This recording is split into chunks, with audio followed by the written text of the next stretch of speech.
So you're looking to podcast and you don't know the absolute basics of podcasting. Well, I'm going to give you some really simple things that should really help you out. First, we're going to go ahead and have a little bit of an introduction. Then we're going to talk about the types of podcasts. We're going to plan your podcasts. We're going to talk about some starting equipment. And then we're going to talk about your best practices. Without further ado, let's jump into it. I'm Noah. I've been a podcast producer since I graduated college in 2022 and started my own business. I've been podcasting, doing an old-time radio drama since 2018. I help clients who are small business owners and individuals by doing their podcasts and helping them produce them from start to finish. And I also do a lot of video, audio, and animation work, along with some social media and helping people with their social media. So there's a whole bunch of different types of podcasts, but we're going to go over the primary 5 that you will probably see and maybe make your podcast into that category. So first off, we've got the interview podcast. And the interview podcast is just, you sit down, you have a guest on your podcast, you sit there, you chat with them, and you ask them a whole bunch of questions. They're either an expert in the field, or maybe they're a friend, something like that. And then from there, you might be an expert in the field, or you might be looking to learn more. So you ask them questions, you go back and forth, you tell stories, you tell anecdotes, and that's an interview podcast. Super easy, super popular. You've also got the conversational podcast. And the conversational podcast is also a little bit similar to the interview type podcast. With interviews, there's a focus on learning something, either about the person or about the subject that they're talking on. But conversational podcasts are meant for one or more friends sitting down around a table and just chatting. Generally, these are your shoot the shit type podcasts where you're talking a whole bunch about, friends or life stories, things that have happened. Generally, there's not quite as much information in here, but there definitely can still be information. This type of show is really good for making audiences feel comfortable with you because it feels like they're sitting at the table with you, just hanging out, listening to your conversation. So after the conversational podcast, we get into the monologue podcast. And the monologue podcast is pretty simple. I mean, it's exactly how it sounds. It's just you. You're the only person. This can be scripted or unscripted. For example, right now, even though this isn't a podcast, this is unscripted. I'm sitting here, I've written out a bunch of notes that I want to hit, and then I'm just making it up as I talk. And so monologue podcasts are all about a singular person just chatting. Sometimes they have authority on the subject and they're giving information, and sometimes they don't have any authority whatsoever, and they're just recounting a story. A lot of podcasts that tend to fall under this category are true crime and education. Monologue podcasts are really good for people who want to get out quick informational episodes that don't take too long but are still chock full of entertainment. Next is what my podcast is, a fiction podcast. So fiction podcasts tend to have voice actors and sound effects and music, narrators, though all of these things aren't actually necessary for a fiction podcast. It can just simply be one narrator and some sound effects and be more akin to an audiobook. Fiction podcasts tend to be scripted, and they tend to be audio dramas, audiobook type content, and even some old-time radio. Sometimes they will follow a seasonal format, sometimes they'll follow an episodic format. It really just depends on how the person wants to write it. And finally, we have the roundtable podcast. And the roundtable type of podcast is very similar to a conversational podcast, except there tends to be one or more hosts at this round table, and that host might ask a question or tell a story all about one singular thing, and then they'll go around the table, hence the name round table, and ask questions of their guests or their co-hosts that are there. Generally, there is one person who is the host out of all of this, the one person that's controlling the conversation, the one person that's ensuring that what needs to be talked about and what needs to happen is happening, and then everyone else is just around. A lot of roundtable podcasts tend to be between friends, and so that's why it often gets confused with conversational podcasts. But the huge difference with conversational podcasts versus the roundtable is that singular host. A lot of conversational podcasts will have 2 or more people who are hosts, and they're all kind of equal within it.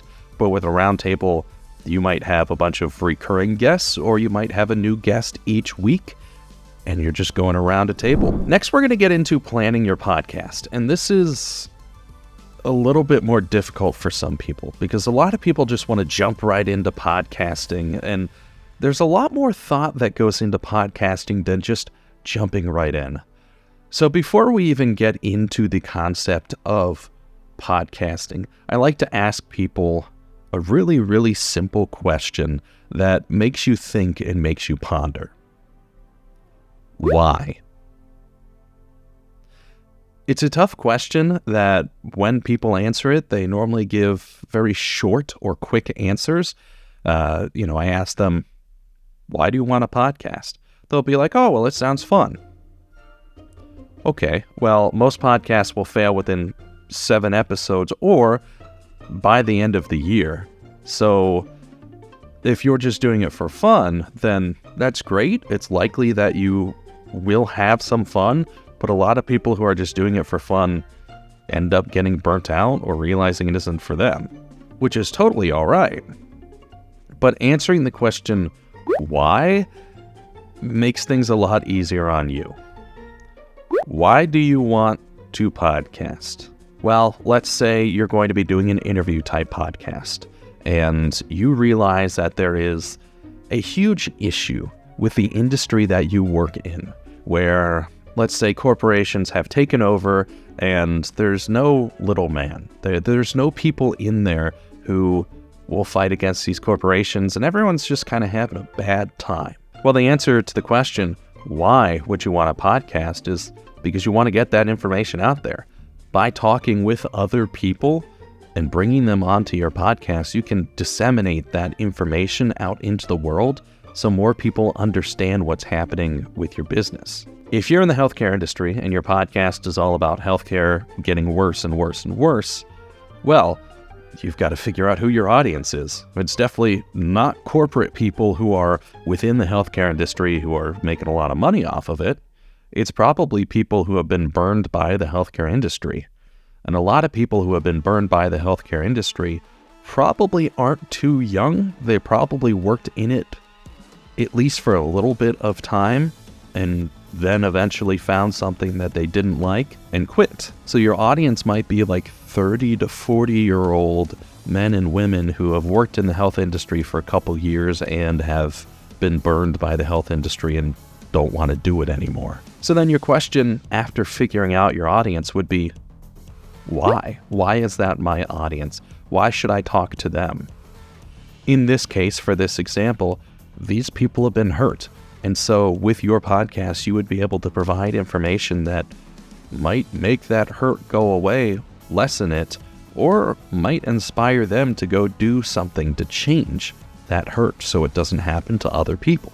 So some of these other questions might be, what do you want to talk about on your podcast? Why do you want to talk about it? Why should you talk about it? What is your niche? Why is it your niche? How are you different from other podcasts that are doing the same thing? Why are you different from other podcasts? Asking a lot of the basic questions and answering them, answering that why, will help you towards figuring out if you even want to invest in podcasting in the first place. If you answer a lot of these why questions and don't feel satisfied, then it's entirely possible that maybe this isn't the right podcast to go with. And vice versa, if you answer all of these why questions and you really, really feel passionate about what you're talking about, then yeah, podcasting's probably for you. So after the planning phase comes the organization phase. And the organization phase is where you and your podcast start to become friends. You first meet each other, at a bar or at a cafe or something. So you sit down, you have a couple conversations. You're like, oh, okay, I'd like to hang out with this person again. That's how it should be for you and your podcast right now. You should start to figure out what your podcast name is going to be, your podcast description, some channel art, the format of your podcast. Is it going to be an interview? Is it going to be conversational? Your episode length, your branding, the colors, the phrases you might want to say, everything related to the start of a podcast and around the podcast. Like, for example, the branding doesn't have to be crazy. You don't have to spend a whole lot of money or time figuring out. It can be as simple as like, okay, so our main brand colors are a dark hue of red, white, a strange hue of gray, maybe like a silver, and then green. And all of these colors are prominent in your branding. This is also probably a time to figure out if you want to use social media and what social medias to use. I don't recommend jumping in and going, okay, I need a Facebook, I need a Facebook group, I need a Facebook page, I need a LinkedIn page, I need Instagram, I need an Instagram page, I need TikTok, I need Threads, I need Twitter. That is a lot, and it's really easy to burn yourself out if you jump in and you sign up for 15 social medias and you're like, I'm going to post to all of these. After a couple months, you might go, oh, posting to all of these is an absolute mistake. This is way too much. So what I've found to be helpful is to find where your target audience is. So if you're looking for a 30 to 40-year-old working people who are tired with the healthcare industry, you're probably going to go to LinkedIn, because a lot of those people are professionals and you're talking about their profession. If you're talking to Gen Xers who are just trying to maybe learn a little bit more about Zoomers, you'd probably find them on Facebook. So your episode length is going to change depending on who your podcast is meant for and what type of podcast it is. But studies are showing that podcast listeners are listening to episodes that aren't quite as long. A couple years ago, it used to be an hour plus, then it went down to 45 minutes, then it went down to 43, then 40, 35, 30, and now the sweet spot for podcast episodes are about 20 to 30 minutes. It might even get shorter, but as of 2024, that's generally a good area to be. Doesn't mean you have to be in that area, but listeners tend to tune out after introductions or after the 20 to 30 minute range. Next, we're going to talk about recording software and microphones. I'm not going to go super in-depth into this because there's just so many people who talk about it, and I don't want to be just another one of the crowd, but I do feel like it's really important to starting a podcast because this is a question that I get all the time from clients. Well, what microphone is best for me? What software is best for me? Well, a lot of that is personal. When you're first starting a podcast, microphones are really important. I don't recommend like $5 to $15 microphones because they kind of start to sound like a tin can. They're really weak and audiences probably aren't going to want to listen to it. If you're not using an XLR connection, then USB microphones can only get so good, and most audiences don't have audio engineering backgrounds and won't be able to tell the difference between microphones. But let's go ahead and get into the recording software before we get into microphones. Microsoft computers have a built-in sound recorder app that is quite literally called the sound recorder app, that if you go down to your toolbar and you type in sound recorder, it'll pop right up. You just need to go in, make sure that your microphone is set to be on your settings, and then there you go. I'm actually using the sound recorder app right now to record my voice. There's also some digital audio workstations, also known as a DAW. These can help you record. Some famous DAWs include Audacity, which is free and open source, very, very popular among people. And there's Apple's GarageBand if you have a Mac. There's also the power of the Google search. The Google search will come up with a whole bunch of different free options. Really what matters is the audio capturing. Most of these will also, especially if they're digital audio workstation, have ways to clean up your voice through normalization, noise reduction, compression, and equalization. Next, we're going to hop into microphones. So here are two microphones that I highly recommend and have used in my life for people who want a USB microphone but are considering going to XLR, grabbing like maybe a Scarlett 2i2, or something like that to plug in their microphone to, I recommend the Samson Q2U, which is a dual XLR and USB microphone that's really relatively suitable for any type of voice. You don't have to be too bassy, you don't have to be very pitchy or tenory. It's just great for a lot of different voices. I've also got the Blue Yeti Silver, which is not the Blue Yeti Snowball. The Blue Yeti Snowball gets recommended a lot, and I'm not a big fan of it. To me, it just sounds like a cheap microphone. Sure, it kind of looks cool, but The Blue Yeti Silver is a USB microphone. It was my first microphone, and I used it for a lot of recordings of the first couple episodes of my podcast. But I recommend this one because it's not too expensive. You can generally find it on sale. It's a USB only, and it's generally better than a lot of its competitors that are around this area and are USB only. The reason that I've recommended USB microphones is because not a lot of people want to go out and spend a couple $100 on an audio interface or an audio mixer, and then having to buy XLR cables to then plug in an XLR microphone. And XLR microphones tend to be more expensive.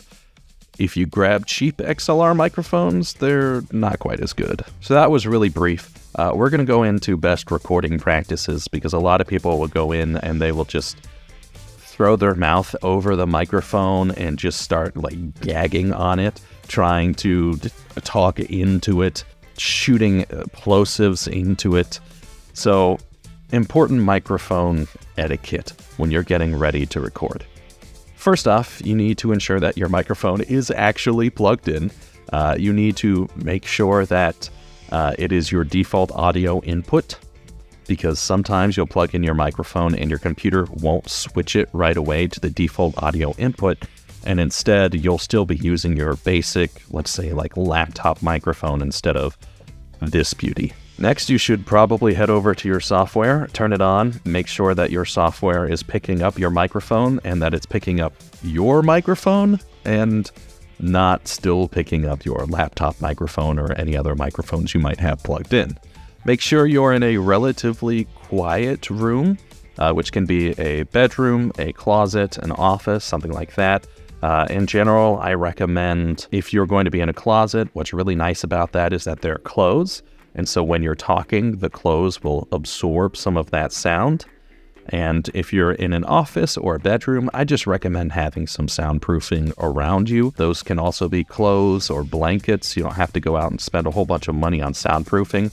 What really matters is just having some type of fabric, something to absorb that sound. Because when you speak, your voice goes out, it's going to bounce off the walls in front of you, and it's going to bounce back. And when you bounce back, you want it to first get absorbed in the walls in front of you, and you want to get it absorbed behind you, because if you don't set it up that way, your voice is going to bounce forward, it's going to bounce back, it's going to hit that wall behind me, it's going to bounce off that wall, and it's going to bounce in here. What's going to end up happening from there is you're going to sound like you're sitting in the middle of a church. There's going to be a lot of reverb, or sometimes people call it echo, even though that's not the proper name.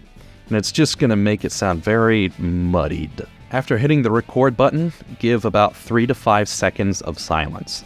This silence allows you to capture your room noise. So if any moment you need to copy and paste some room noise into the recording, so that way it doesn't just all of a sudden stop. Also, if you have noises in your background, this is a great way to grab noise reduction for only that noise, capture that audio, and then apply it to the rest of the track. So now we're talking about the actual recording. When it comes to the actual recording, you want to be about this far away from the microphone.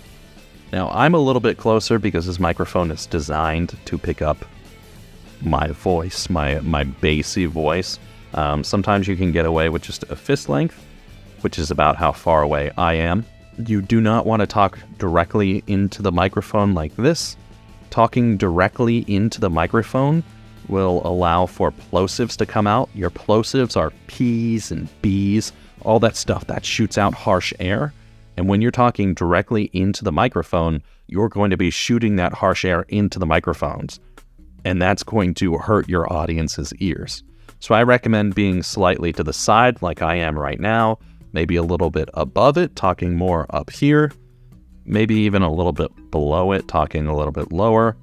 I personally prefer a little bit to the side. It also helps that I have my camera set up just like this. And then finally, when you are finished recording, just make sure that your recording has saved. There's so many people, especially my clients, who will end up hitting the save button and it just won't save. So before you exit out, before you do anything, make sure it's saved. Go double check, listen to the first 2 minutes of it, and make sure that it is saved, because the worst thing in the world is to record maybe an hour's worth of audio that you're going to edit down to 30 minutes or something, and then it doesn't save. So there's still a lot that I have to go over for podcasting, but these are a lot of the basics, and it answers a lot of very common questions that I get from people who are really interested in podcasting. Hopefully this is helpful for you. If you want to learn more, you can go to retrospection.multimedia.com. From here, you can schedule a free consultation and talk with me personally. This is also an ebook.